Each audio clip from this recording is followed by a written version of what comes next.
उत्तराखंड अधीनस्थ सेवा चयन आयोग में भर्ती घोटाले की जांच चल रही है। एसटीएफ उसकी जांच कर रही है, लेकिन इसमें सबसे महत्वपूर्ण बात यह है कि जो युवा परीक्षा देने जा रहे हैं उनके भविष्य का क्या होगा, क्या प्लानिंग आयोग कर रहा है। उसको बातचीत करने के लिए हमारे साथ सचिव संतोष बडोनी जी हैं। बडोनी जी, बड़ा महत्वपूर्ण सवाल है कि जो युवा परीक्षा देने की तैयारी कर रहे हैं तो क्या शेड्यूल में कोई बदलाव होगा, क्योंकि बीच में ये खबरें आई थी कि कई परीक्षाएं रद्द होने वाली हैं। नहीं, रद्द होने का तो कोई भी खबर हमने आयोग ने औपचारिक कभी भी नहीं दी है। और बात यह है कि हम लोग परीक्षा की तैयारी कर रहे हैं। अनुरोध केवल राज्य सरकार को ये भेजा गया है कि परीक्षा नियंत्रक तैनात करें, क्योंकि काफ़ी समय से परीक्षा नियंत्रक नहीं है।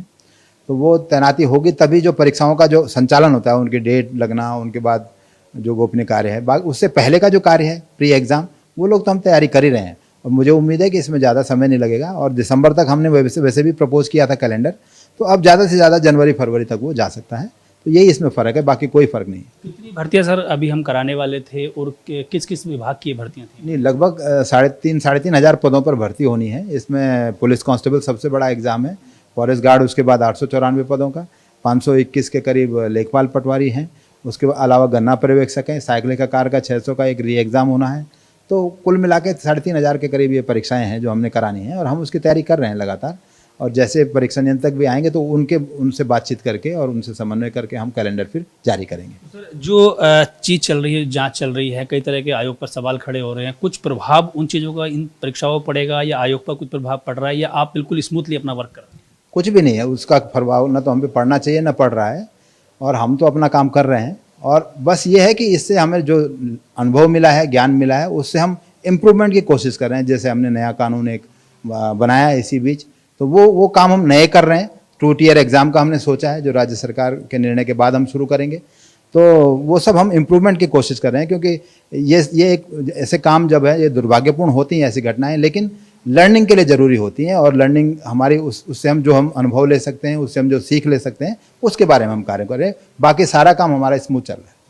आयोग क्योंकि सर तमाम परीक्षाएं कराता है और 88 परीक्षाएं आप अब तक करा चुके हैं, पहली परीक्षा में इस तरह के आरोप लगे हैं, तो एक कानून आप लेके आ रहे हैं, नकल विरोधी कानून, तो क्या प्रपोजल भेज दिया है, किस तरह की व्यवस्थाएं इसमें रहेंगी? नहीं, प्रपोजल 1-2 दिन में हम भेज रहे हैं, क्योंकि उसका जो आलेख है थोड़ा उसको स्ट्रीमलाइन करना है, वो लगभग हो गया है। और 1-2 दिन में हमारा प्रपोजल भी चला जाएगा। और उसमें 2 तरह के प्रोविज़न हैं। एक कि जब कोई बच्चा इंडिविजुअल नकल की कोशिश करे, एक तो उसके लिए है कि वो पर्ची ले गया, या उसने किसी से पूछ लिया, या किसी कुछ अपना पेपर बाहर भेज दिया, अकेले बच्चे ने, तो उसके लिए अलग प्रोविज़न है। और एक जब आप माफिया उसमें लगाए, फिर जैसे इस मामले में पेपर लीक कराने की बात आ रही है, संगठित है, वो बेच रहे हैं लोगों को, और फिर उसमें और आगे वो पेपर जा रहा है, इसी तरह की जैसे ये बात आई, या पिछले परीक्षा में ब्लूटूथ का एक मामला आया था, आपको ध्यान होगा, तो जो वो माफिया का कारनामा है, तो उसके लिए अलग प्रोविज़न हमने किया है। बच्चों के लिए ये है कि उसमें 5 साल तक उनको सज़ा हो सकती है, 10 साल के लिए वो डिबार हो सकते हैं, और 1 लाख तक का उन्हें जुर्माना हो सकता है।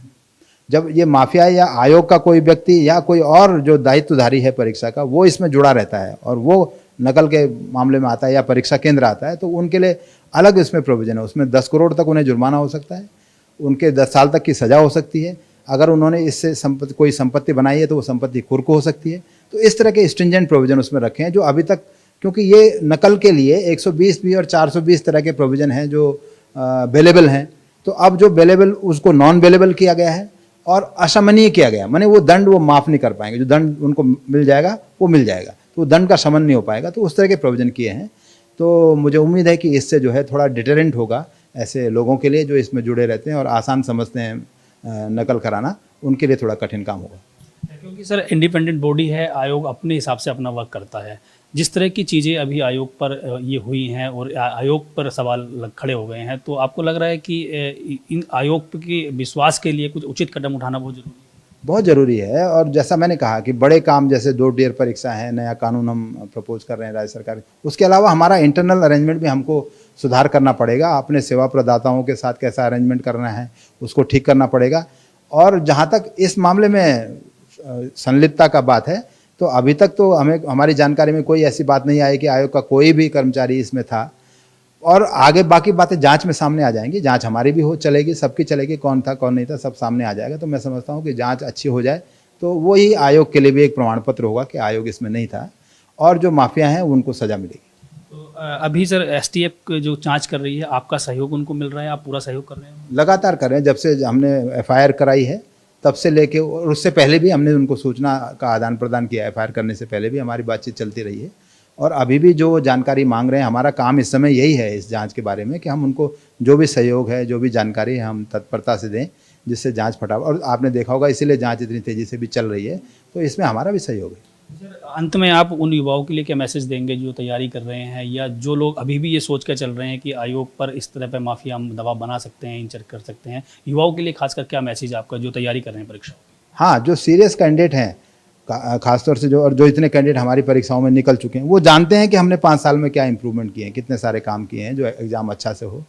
और मैं समझता हूँ कि उनके लिए ये मैसेज होगा कि हम इस ऐसी घटनाओं के बाद और भी अच्छा कोशिश करेंगे, आयोग और अच्छा प्रयास करेगा कि एग्ज़ाम और सुंदर हो, और ऐसे तत्वों की इसमें किसी तरह से संलिप्तता ना हो पाए, इसके लिए भी हम पूरी कोशिश करेंगे।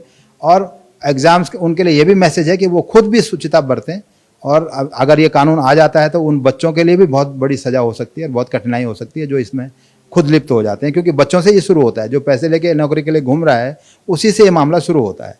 तो उनको भी अब ये ध्यान देना होगा कि वो इस तरह के गड़बड़ी से ना आए और मेहनत करने की कोशिश करें, केवल मेहनत वाला ही आगे इन परीक्षाओं में पास हो पाएगा। धन्यवाद सर, एबीपी गंगा के साथ बातचीत करने के लिए। आपके संतोष बडोनी जी, आयोग के सचिव, जिनका साफ तौर पर कहना है कि जो आगामी परीक्षाएं हैं उनके शेड्यूल में थोड़ा बदलाव किया जाएगा, लेकिन परीक्षाएं रद्द नहीं की जाएंगी। और मैसेज एक उन युवाओं के लिए भी है जो परीक्षा की तैयारी कर रहे हैं, वो मेहनत से काम करें, लेकिन माफिया जो लगातार आयोग में घुस रही बैठ कर कोशिश करते हैं, उनके लिए एक सख्त कानून आयोग बनाने जा रहा है।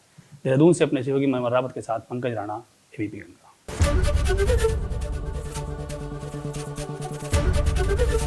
एबीपी गंगा, खबर आपकी, जुबान आपकी।